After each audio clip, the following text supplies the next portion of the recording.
I gave my last money to a stranger's child. The next morning, a billionaire's security team arrived at my door. On the night of the storm, I met a girl. She was alone in an alley, soaked, shivering. I had $9 to my name. I spent every penny on dry clothes for her, food, and a blanket. I did not even know her name. For 3 days, we slept in the park together. Then black cars pulled up to our spot. A man stepped out and I understood this was not just gratitude. This was something else entirely. He looked at me like I had saved not just his daughter, but something far more valuable. Within a week, I was living in his house. Within a month, I was his family. Welcome to the She Defied Age channel. Before we continue, please let us know in the comments section which region you are connecting from. We genuinely value this information. We wish you a deeply engaging experience with this remarkable narrative that is about to unfold. My name is Eleanor and I am 67 years old now. They tell me I should be content with my years, but that number feels like a prison sentence sometimes. At this point in my existence, I have learned the harshest possible truth about human devotion. It can become the most devastating financial error a person will ever commit. The narrative that brought me to this particular understanding began with a telephone call that arrived on a Tuesday morning, when spring was making its first appearances across the landscape. I remember arranging imported orchids in the specialty boutique that I had constructed through decades of personal effort, when my phone rang from someone who introduced themselves as my husband's personal physician. The caller ID showed the medical facility's number, and I knew immediately that whatever was about to be communicated would fundamentally alter the course of my existence. The medical team required both myself and my husband to arrive at the clinic immediately for urgent consultation. Within the hour, I was standing in an examination room that smelled of antiseptic and industrial cleaning products. The doctor sat across from my spouse and me, and he began detailing the findings from the diagnostic imaging that had been completed the previous week. The condition was identified as a malignant disease affecting a critical internal organ, classified as advanced stage 2. The cost projection for comprehensive medical intervention exceeded $280,000 before accounting for potential complications or extended recovery care. My partner immediately retreated into a psychological space marked by resignation. He expressed through tears his conviction that he was no longer worth the financial burden such treatment would represent. During the quiet hours of that evening, after he had finally surrendered to an exhausted sleep, I made what would become the defining decision of my later years. I contacted a property management specialist and initiated conversations about liquidating our assets. The retail establishment I owned was situated on commercially valuable land. The property valuation had reached approximately $420,000 after decades of steady improvement. Our residential home represented another $215,000 in equity. Between these two properties, we possessed sufficient resources to address his medical crisis, while maintaining a modest apartment for our recovery period. The liquidation process consumed 2 months of emotional deterioration. I systematically dismantled the commercial enterprise I had developed since my early 30s, watching buyers and moving companies remove items I had personally selected and positioned across 3 decades. The family residence was transferred to a younger household, and we relocated to considerably more constrained living arrangements. What followed was an extended period of relentless caregiving. I became familiar with the rhythms of medical treatment facilities. I learned to interpret medication schedules, to prepare foods compatible with chemotherapy-compromised digestive systems, and to monitor his physical condition with meticulous precision. Through November of that year, medical indicators shifted in a favorable direction. The disease entered a dormant phase, and my spouse began to recover physical strength and mental resilience. The announcement of that positive development felt like a triumph. I believed we had successfully navigated the most terrifying chapter of our relationship. My comprehension of the situation was fundamentally flawed. The conversation that would unravel my illusions occurred on an ordinary weekday evening while I was preparing a meal he particularly enjoyed. He informed me, with a clarity that suggested this had been decided through careful deliberation, that he intended to terminate our marriage. He articulated that surviving a life-threatening illness had prompted profound reflection regarding his happiness and autonomy. He had come to the conclusion that he should pursue romantic involvement with someone who possessed different qualities than what I offered. When I pressed him for honesty about the identity of this other person, he revealed that a member of the medical staff had captured his romantic interest during the months of his treatment. The information that he had been cultivating an emotional attachment while I was financially dismantling our life represented a betrayal of such magnitude that I experienced physical symptoms analogous to cardiac distress. The same man for whom I had sold my business, liquidated my home, and sacrificed my financial security now regarded me with emotional indifference. He permitted me to remain in the apartment we were renting for a period of 30 days before demanding my departure, so his new companion could establish residence there. I contacted my son seeking guidance and familial support, but his response confirmed my growing recognition of profound isolation. He dismissed my perspectives as emotionally dramatized and sided with his father's narrative of personal entitlement to happiness. His position suggested that I bore responsibility for the marital discord because I had been unwilling to grant my former spouse unconditional freedom to pursue his desires. The business partners with whom I had established my retail enterprise seized this vulnerable moment. They offered to purchase my remaining ownership percentage at a valuation significantly beneath its actual worth, capitalizing upon my apparent desperation. Financial pressures combined with emotional devastation forced my acquiescence to their exploitative proposition. Within a single calendar season, I had lost my spouse, my son's respect, my business interests, and my savings. The accommodation facility for unhoused individuals became my address on the first of the month. The social services coordinator, who processed my intake, was compassionate though visibly overwhelmed with the volume of individuals requiring assistance. The environment was characterized by institutional efficiency rather than comfort. 30 residents occupied shared sleeping quarters, and the acoustic environment made quality sleep essentially impossible. Crisis point and transformation. 3 weeks of habitation in that facility produced an education in survival and adaptation. I became acquainted with the other women sharing that space, learning their narratives and understanding the circuitous routes that led to such institutional accommodation.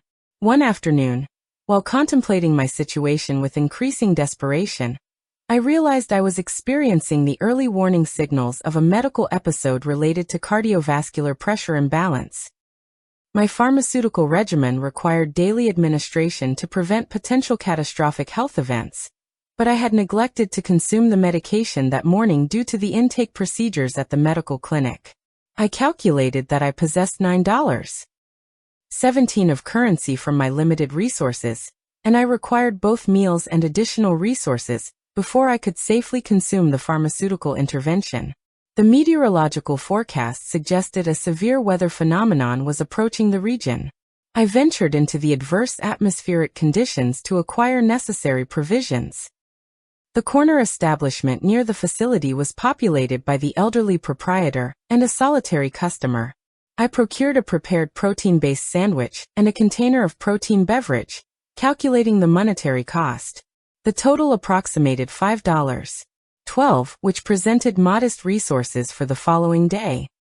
As I departed from the commercial establishment, the atmospheric conditions underwent rapid deterioration. The precipitation transitioned from isolated droplets to torrential accumulation, and the wind velocity increased to dangerous levels. I sought temporary refuge within a protected doorway, but the meteorological disturbance intensified rather than abating. Lightning illuminated the sky in violent succession, and the acoustic assault of thunder was nearly overwhelming. That was when I perceived something beyond the atmospheric chaos. Among the cacophony of weather-generated noise, human vocalization was audible, specifically the crying of a juvenile. I moved toward the sound despite the conditions and discovered a small figure sheltering behind commercial refuse containers in an adjacent alley.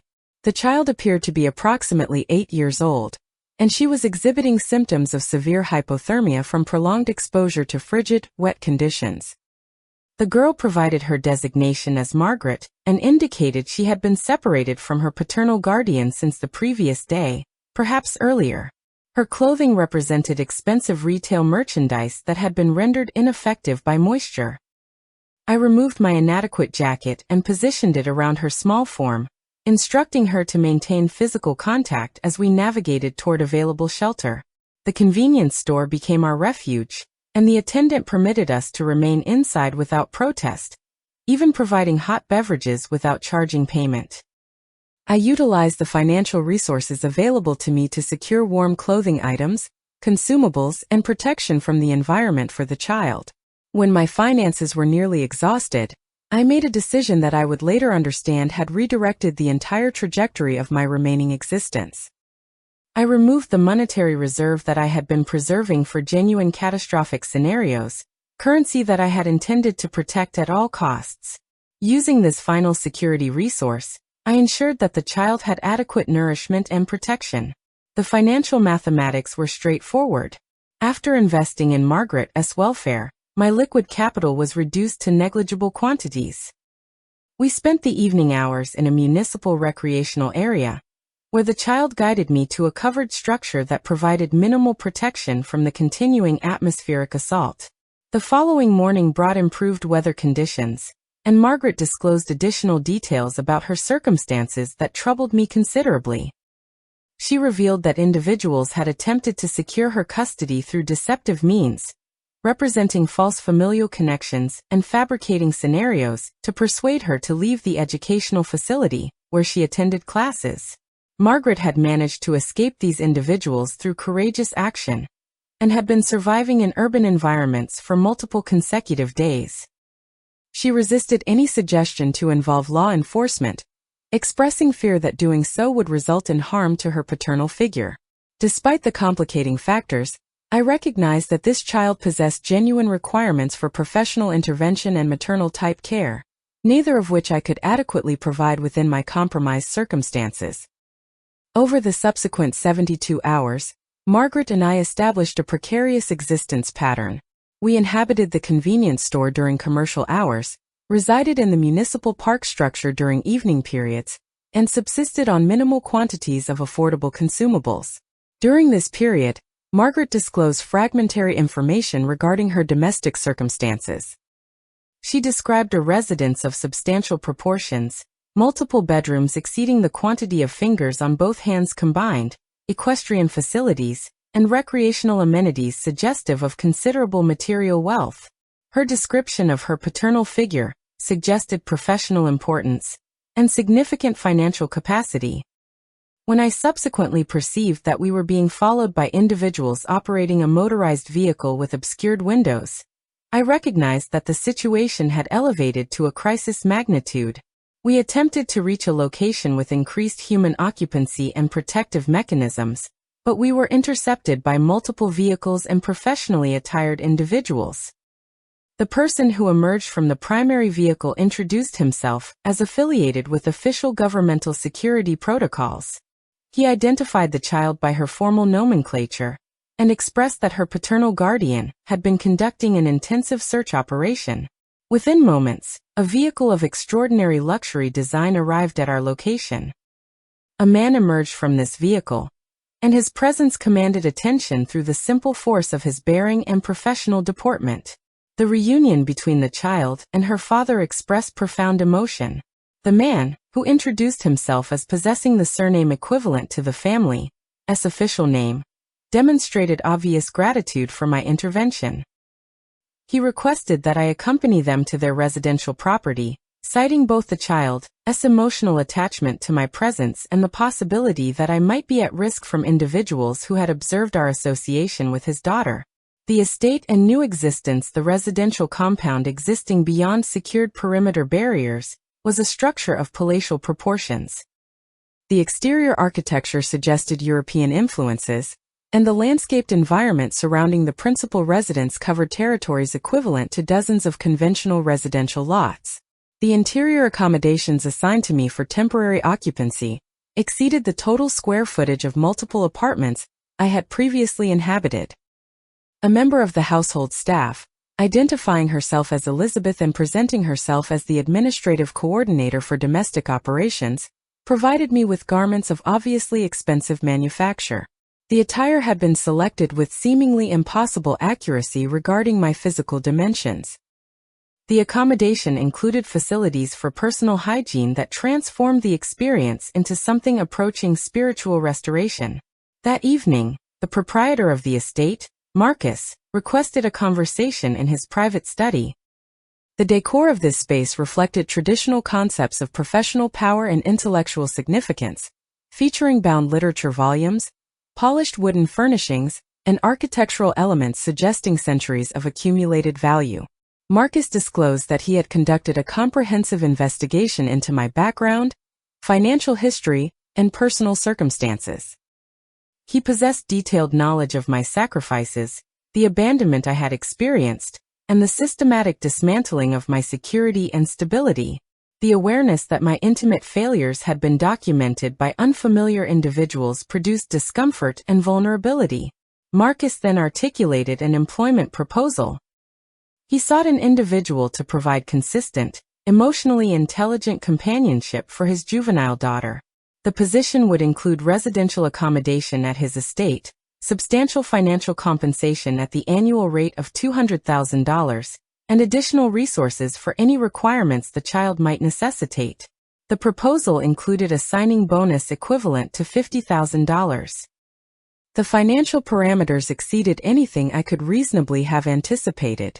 Marcus articulated that his child had formed an emotional attachment to my presence and felt security in my proximity. He further explained that his work obligations frequently required extended periods away from the residence, and his daughter required stable, consistent parental-type emotional presence that he could not consistently provide. I agreed to a provisional period for consideration. That decision became complicated when my former spouse arrived at the property perimeter with my son. The confrontation that followed revealed the true motivation for their pursuit. My former spouse had encountered financial difficulties subsequent to his relationship with the younger woman concluding. He had become the victim of fraudulent monetary schemes and was presently experiencing financial insolvency. He attempted to manipulate me by asserting that impediments with our marital dissolution documentation remained unresolved, thereby claiming he retained legal authority regarding my subsequent financial arrangements. He endeavored to present himself as reformed and suggested remarriage would provide mutual benefits. When I refused his entreaties, he became hostile, suggesting that my current circumstances represented a temporary condition that would ultimately end in humiliation. Marcus responded by disclosing information that demonstrated my former spouse's dishonesty regarding the documentation status. He further articulated the extent of my former spouse's financial dissolution, and suggested that any future contact would be treated as harassment with legal ramifications. My son, witnessing his father's manipulation and dishonesty with fresh perspective, began to comprehend the injustice he had perpetrated through his earlier lack of support. The confrontation resulted in the permanent departure of both individuals from the estate property. Following this incident, Marcus and I began to establish patterns of conversation and mutual respect that extended beyond the formal employment relationship. Our discussions frequently concerned Margaret's emotional welfare, educational development, and psychological healing. Within a period of 6 months, Marcus expanded my responsibilities and increased my compensation to $300,000 annually, according him the designation of head of family operations. The position encompassed coordination of household staff, scheduling of Margaret's numerous activities and educational programs, management of social obligations, and transformation of the residence from an architectural space into a dwelling characterized by warmth and familial authenticity. Moments of permanence. 2 years of residence at the Wellington estate had fundamentally altered my existence. Margaret had developed from a traumatized child into a confident, emotionally sophisticated individual displaying remarkable capacity for compassion and wisdom. The physical space I occupied within both the residence and the family structure had evolved from temporary guest accommodation to permanent integration within the household operations and emotional systems. Marcus initiated a conversation one afternoon regarding legal formalization of family relationships. He disclosed documents indicating an adult adoption process through which Margaret would be legally acknowledged as my granddaughter, thereby making me her legally designated grandmother. This legal reconfiguration would not alter our daily interactions or emotional bonds, but would provide official recognition of relationships that had become authentic through lived experience, rather than biological designation. Additionally, Marcus proposed that I be designated as Margaret's legal guardian should circumstances require such designation. The legal authority as guardian would supersede conventional custodial arrangements, and would ensure continuity of the family unit in circumstances of his incapacity or death. When I expressed uncertainty regarding accepting such profound responsibility and honor, Margaret articulated with the directness accessible only to children that she wished me to be permanently embedded within her existence. The legal processes transpired successfully, and a celebration occurred within the garden spaces that had become my sanctuary. Agent Richards, whose team had been responsible for Margaret's recovery, attended in the capacity of friend and extended family. The celebration was modest in scale, but extraordinary in emotional significance. During the gathering, Marcus disclosed final revelations regarding his intentions and motivations. He acknowledged that during his years of matrimonial commitment before Margaret's mother's demise from disease, no person had demonstrated the quality of authentic devotion that he perceived in my character. He referenced my capacity to extend care to individuals who had not reciprocated such devotion. He articulated that Margaret's requirement for maternal guidance had been fulfilled through my voluntary assumption of that role. Margaret spoke to the assembled group regarding her comprehension that I possessed requirements for familial connection equivalent to her own requirements for parental presence. She articulated her belief that in preserving her life during the storm, I had simultaneously rescued my own existence from terminal isolation and despair. The estate beyond several months subsequent to the legal proceedings, a vehicle arrived at the security perimeter. Elizabeth indicated that my son, Robert, had arrived requesting an audience. He appeared transformed by circumstance and personal reflection. He articulated that his father's subsequent requests for monetary assistance had resulted in his comprehension of the manipulative patterns that had characterized his father's conduct toward me.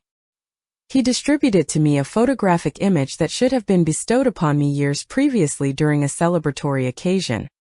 Robert articulated genuine remorse regarding his earlier failures of family loyalty and protection. He acknowledged the cruelty embedded in his refusal to recognize my sacrifices and his bias toward his father's self-interested narrative. He indicated his intention to establish residency in a different region and pursue personal restoration through meaningful employment and cultivated psychological wellness. He requested neither forgiveness nor immediate reconciliation, merely acknowledgement that his comprehension had been fundamentally altered through personal hardship and reflection. I experienced the gradual softening of anger that had been calcified through years of felt abandonment. I recognized that holding absolute resentment ultimately served only to perpetuate my own suffering. Margaret observed my emotional response and articulated her father's teaching that forgiveness functioned as emotional liberation rather than exoneration of prior harmful conduct. Life with impermanence. The existence I currently inhabit bears no resemblance to the trajectory I anticipated during those devastating months of homelessness and destitution. Margaret has matured into a thoughtful, articulate young person whose capacity for empathy exceeds what most individuals develop through entire lifespans. She maintains our daily ritual of garden activities and elevated beverage consumption with consistent commitment. Marcus has integrated me fully within his professional decision-making processes, consulting my perspective regarding matters previously considered purely within his executive purview. We have traveled together to locations of significant geographic distance, attended professional functions where I was introduced as essential to his family operations and emotional stability, and cultivated a relationship characterized by mutual respect and authentic affection. The financial security I now experience feels almost illusory given the extremes of deprivation I previously endured. I maintain bank account balances that would have seemed impossible during those hours of calculation, when $7 represented the difference between nutrition and starvation. Yet the monetary considerations, while certainly meaningful, represent the least significant components of my transformation. What I have obtained through this unforeseen sequence of catastrophe and blessing is restoration of purpose and profound belonging. I am not merely housed and sustained economically. I am integrated within a genuine family unit characterized by reciprocal commitment, authentic affection, and freely chosen loyalty. Margaret regards me with a devotion that surpasses conventional filial relationships. Marcus demonstrates appreciation not through monetary compensation alone, but through daily actions reflecting his valuation of my presence and my counsel. The mansion that once appeared as a temporary sanctuary and foreign environment has become my home. The gardens where Margaret and I share our contemplative moments have become sacred space within my consciousness. The household staff have transformed from professional service personnel into individuals with whom I have developed genuine friendships and relationships. I am now Eleanor Wellington, legally and officially positioned within a family structure that had been impossible to conceive during those desperate months of homelessness. My past suffering has not been erased or invalidated. The betrayals I experienced remain historically factual. The abandonment by those who claim to love me altered the trajectory of my existence in fundamentally negative ways. However, those experiences have been integrated within a larger narrative arc that ultimately produced meaning through unexpected channels. The young girl I encountered during atmospheric catastrophe became the instrument through which my own rescue occurred. By extending maternal compassion to a stranger's child at the moment when I possessed virtually nothing, I positioned myself within a circumstance that restored everything to me.